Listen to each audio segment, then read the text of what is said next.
Saúde na UTI. Laboratórios da rede pública estão há mais de um ano sem reagente para exames de urina e até de câncer.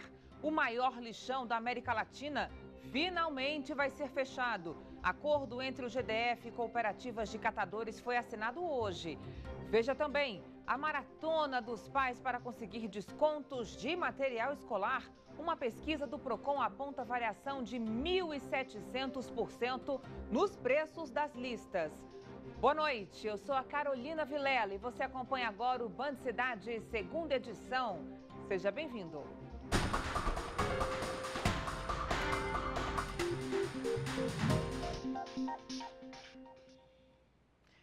A gente começa essa edição com uma denúncia.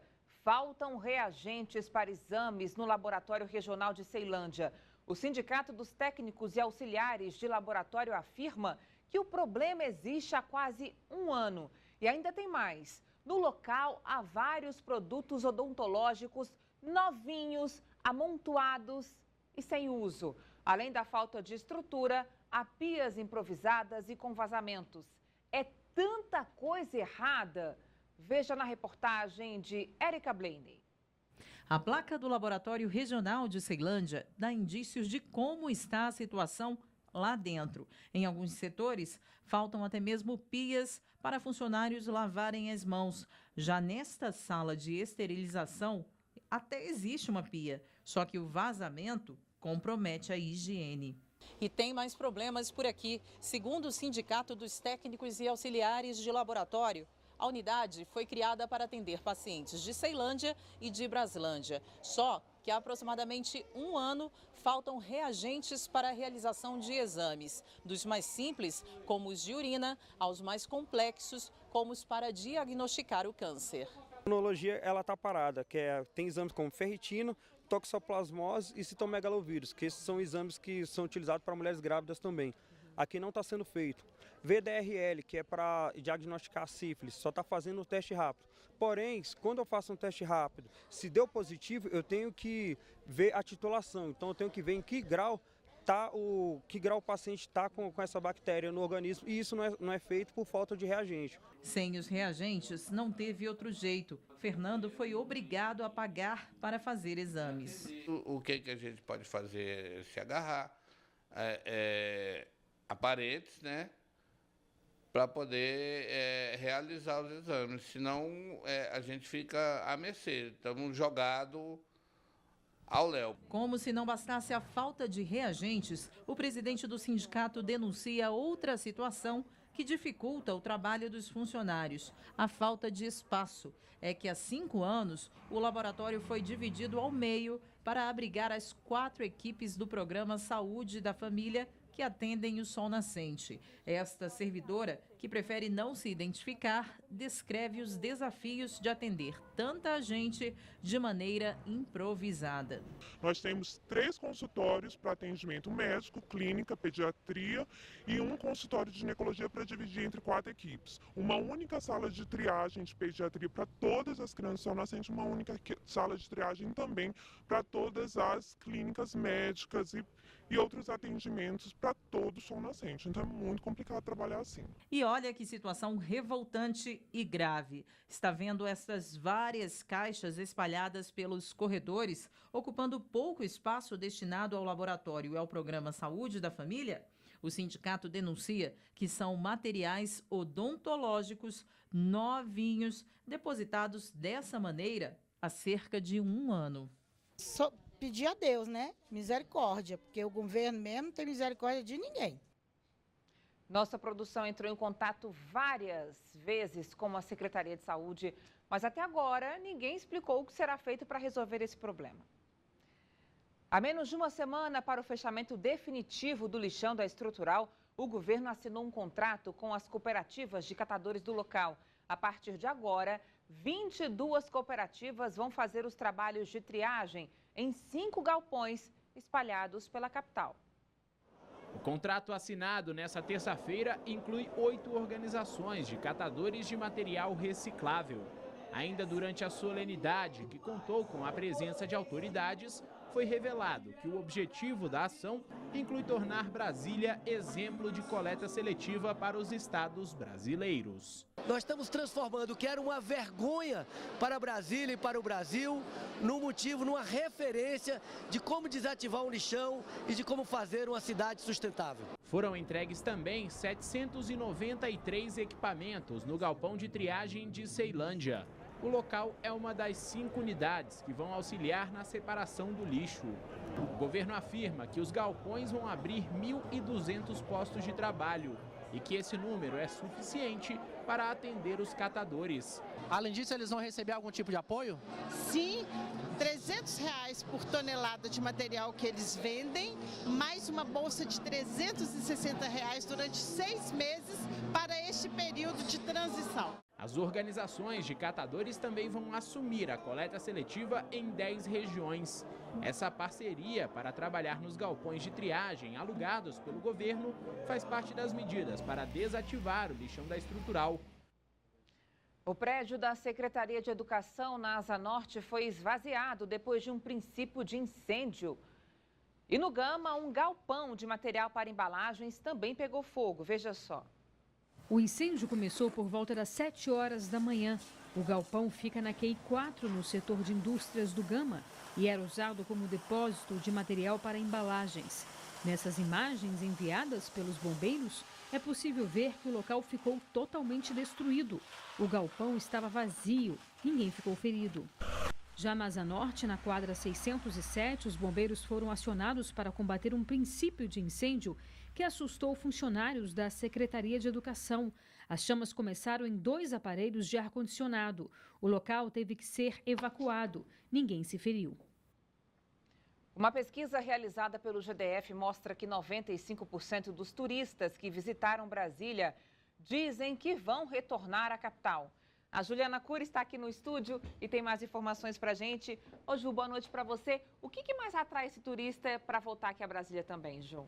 Boa noite para você, Carol. Boa noite a todos. Olha, são 2 fatores de acordo com essa pesquisa. As datas comemorativas e também os grandes eventos aqui da capital, Carol. Tanto que um dos destaques dessa pesquisa foi o Carnaval do ano passado, quando 2.000 pessoas a mais vieram para os bloquinhos, né, para as festas, com relação ao Carnaval de 2016. E outro fator, Carol, é que a gente ainda está colhendo os frutos da Olimpíada de 2016, que abriu uma vitrine aí para Brasília, para o mundo inteiro. E esse Carnaval, né, que já foi um fruto dessa Olimpíada, teve impacto econômico para o DF de 23 milhões de reais. Entrou no circuito de grandes eventos também aqui em Brasília, o Brasília Moto Capital, que atraiu turistas de todo o Brasil e também do exterior. E a expectativa é que março deste ano, Carol, seja bem movimentado também aqui em Brasília por conta do Fórum Mundial da Água, que vai reunir 100 países.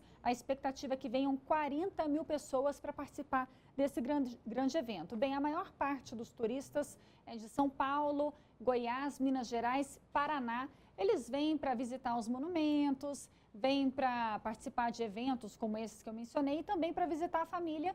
E muitos deles agora querem voltar. Ainda bem, né, Carol? Ainda bem. Brasília aí no ramo, né, no centro do turismo. Isso é legal para a gente e para a cidade também, pra né? Para a economia, bastante. Obrigada, Ju. Boa noite para você. Boa noite para você, boa noite a todos. Muitas mães não sabem o que fazer quando chega a hora de voltar a trabalhar. Onde e com quem deixar os filhos? A procura por uma creche ou berçário deve começar o quanto antes. É muito importante escolher uma instituição, seja ela pública ou particular, que tenha cadastro junto à Secretaria de Educação. Veja mais dicas na reportagem. A recente divulgação de um vídeo mostrando uma professora agindo com violência contra uma criança acendeu as discussões sobre um temor dos pais: ter o filho maltratado em um ambiente que escolheram para os pequenos. Por causa disso, pensar na creche que vai deixar a filha antes de voltar a trabalhar tem sido uma das tarefas mais difíceis para Michele. Dá uma dor no coração só de pensar, de deixar ela sozinha. O pai já começou a pesquisar alguns berçários para a pequena Sami de 6 meses. Eu tenho feito algumas pesquisas, né, de vídeos, né, indicações, né, algumas coisas que são orientadas, né, para poder ajudar na pesquisa, na escolha de uma creche. E é isso mesmo que deve ser feito. De acordo com o subsecretário de Planejamento da Secretaria de Educação, os pais precisam ficar atentos não só aos aspectos físicos e de segurança das creches, mas também aos profissionais que trabalham no local. A instituição também precisa ser credenciada. A gente pede bastante atenção aos pais, principalmente nessa época de escolha de escola, definição, aonde deixar os seus filhos, que observe se a escola é credenciada pelo poder público, que não olhe simplesmente aonde que ela funciona, se ela tem uma boa estrutura, não. As inscrições para as creches públicas são realizadas nas 14 coordenações regionais de ensino no último dia útil de cada mês. São atendidas crianças que têm vulnerabilidade social, assim como a família também, medida protetiva tanto para a criança ou para a mãe dessa criança, risco nutricional, aquela família que recebe auxílios diversos, Bolsa Família ou outros do governo federal, além de ser analisado também a questão salarial da família, a renda da família. Quanto menor a renda, maior é a pontuação que ela tem para ser atendida. Seja a creche pública ou particular, é importante que os pais acompanhem de perto como a criança está sendo tratada e se o projeto pedagógico é cumprido. Toda a atenção é necessária para identificar qualquer problema. A criança, ela tem uma maneira de falar, diferente do adulto, mas ela fala. Então, às vezes, um choro, uma recusa de comer, não querer sair do colo da mãe, isso é uma forma que tem que ser observada. O que ela está querendo dizer com isso? Ainda falando de educação, nessa época do ano, os pais ficam atentos aos preços das listas de material escolar. Para facilitar a procura por valores baixos, o PROCON realizou uma pesquisa em 41 papelarias do DF. A repórter Érica Blaney está aqui ao vivo e tem mais informações para a gente. Érica, boa noite para você. A diferença de preço foi assustadora, é isso mesmo? E se foi, viu, Carol? Boa noite a todos. Pois é, a diferença aí que chegou a 327% no valor total da lista e também tem item individual da lista aí custando até 1.700% a mais, ou seja, é preciso pesquisar. Mas o PROCON fez a tarefa de casa para a gente. Estou aqui com o fiscal de defesa do consumidor do PROCON DF, José Maria Nova. José, como é feita essa pesquisa e que disparidade de preços, né? Boa noite. Essa pesquisa é feita nos estabelecimentos, buscando diversos materiais, perguntando qual que é o maior preço desses materiais e os menores preços nas papelarias. No total, a gente visitou 41 papelarias e a gente encontrou essa discrepância de preço que você disse, Érica. Agora, o que foi o líder aí? O que foi mais diferente? O que teve o valor mais diferente nessas papelarias? A borracha a gente encontrou com essa grande disparidade, como você disse, e também alguns produtos, por exemplo, caderno, a gente percebe que há uma grande variação de preço e sem grande diferenciação na qualidade do produto. Então é importante os pais estarem sempre atentos. Agora, existe então essa variação, né? O preço de uma papelaria não é necessariamente assim, o mesmo produto, né? Assim, existem diferentes qualidades dos produtos e os pais devem ficar atentos qual que é o melhor custo-benefício para eles comprarem para os seus filhos. Tá certo, muito obrigada, José Maria, pela sua participação aqui no Band Cidade. Olha, se você quiser conferir essa lista, o site está lá no site do PROCON, que é www.procon.df.gov.br. Boa noite. Obrigada, Érica. O racionamento de água completa hoje 1 ano. Em 12 meses, o brasiliense ficou, em média, 60 dias sem uma gota d'água nas torneiras. Com o corte, a população precisou se adequar à economia. Teve gente que reduziu o tempo dos banhos e até mudou o sistema de reaproveitamento de água. Mas a mudança de hábitos dos moradores não foi suficiente para decretar o fim do rodízio. Veja. De gota em gota, o síndico e os moradores dos 150 apartamentos deste prédio em Águas Claras conseguiram reduzir o consumo de água da área de lazer. A conta, que antes era de quase R$2.000, agora vem menos de 500 por mês. Tudo começou depois que as instalações hidráulicas passaram por uma revisão que eliminou pequenos vazamentos nos canos e bombas.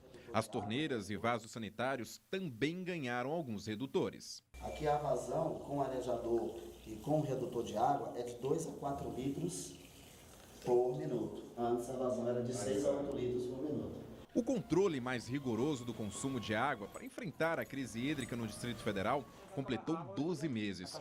Em média, foram 2 meses sem água nas torneiras da casa de cada família no DF, ou seja, 24 horas sem água a cada 6 dias. Eu não gasto mais do que 3 minutos no banho. Eu sei que não pode gastar muito. Ficar com o chuveiro aberto toda a vida. A gente também estamos coletando, porque o sistema de aquecimento a gás, a água demora a aquecer um pouquinho para o banho. Então aquela água a gente não está jogando fora, a gente está reaproveitando para usar nas plantas. No início de 2017, o plano de racionamento e o anúncio do calendário da CAESB com os dias de corte de água em cada região do DF causaram um espanto. A primeira reação de muitas famílias foi a corrida aos comércios à procura de caixa d'água para aumentar a capacidade de reserva. Com o nível dos reservatórios baixos, os produtores rurais contabilizaram um prejuízo de 600 milhões de reais. Para tentar amenizar a situação, alguns fizeram barragens para aproveitar a água da chuva e assim reverter o problema. Medidas simples que contribuíram para uma economia significativa. Em um ano de racionamento, a população do Distrito Federal deixou de gastar 980 litros de água por segundo. A captação de água do Descoberto, o principal reservatório do DF, caiu de 6 mil litros de água por segundo para 3.300 litros. Uma redução de 15% a 20%, de acordo com o dia. O reservatório, que chegou a 5% e quase secou em novembro, agora está com 35% da capacidade. As chuvas aliviaram a situação no momento, mas este ambientalista diz que não vão mais durar muito tempo. Obviamente é um equilíbrio muito tênue, é uma situação grave, é uma situação muito delicada ainda e que pode piorar nos próximos anos, se a gente não adotar medidas, ou seja, se não continuar economizando água e se o poder público também não ir atrás de outras alternativas para melhorar o abastecimento da água aqui do Distrito Federal. A expectativa da DAS é que o Descoberto chegue aos 50% da capacidade em abril. Mesmo assim, a interrupção do fornecimento uma vez por semana continua mantida e ainda não está descartado um segundo dia de racionamento para o futuro. Quando acabar o período chuvoso, aí a agência vai fazer uma nova curva para acompanhar como vai ser agora o decréscimo desse reservatório, que é o período de estiagem. E vai ser feito o acompanhamento mês a mês. De acordo com o acompanhamento mensal, novas medidas poderão ser tomadas. A taxa de contingência na conta de água, que durou 7 meses e gerou 40 milhões de reais, continua sendo liberada pela DASA para investimentos adicionais. Pelos cálculos da CAESB, o subsistema do Bananal, que custou 20 milhões de reais, permite retirar uma média de 726 litros por segundo do córrego e abastecer 170 mil habitantes. Já a obra de captação do Lago Paranoá retira 700 litros por segundo do lago pela estação e bombeia 270 litros também por segundo com este equipamento para várias regiões. A obra, que era emergencial, passou a ser permanente e já está em funcionamento para desafogar a demanda na bacia do Descoberto. Antigamente, a água ia da área central para o lado norte da cidade e agora, com essa obra, nós tanto podemos transferir a água da área central para a área norte, como da área norte da estação de tratamento do Lago Paranoá para a área central e fazendo com que águas da área central possam abastecer cidades anteriormente abastecidas pela barragem do Descoberto. O que nós estamos fazendo é um esforço enorme para ter condições de melhorar o sistema, tanto aumentar a capacidade de produção da água da CAESB, como também a melhorar o sistema de distribuição. E é isso que nós estamos fazendo. Enquanto isso, o brasiliense vai continuar fazendo a parte dele, em busca de um consumo mais consciente para evitar uma crise pior e cobrando gestões mais eficientes para a captação e distribuição da água no Distrito Federal. Nós temos várias bacias hidrográficas em volta de Brasília que dá para 200, 300 anos sem poder ter esse racionamento. Não teve fiscalização. Não teve fiscalização, não teve controle, não teve pesquisa, porque se pesquisar, nós não precisamos mais ter esse racionamento.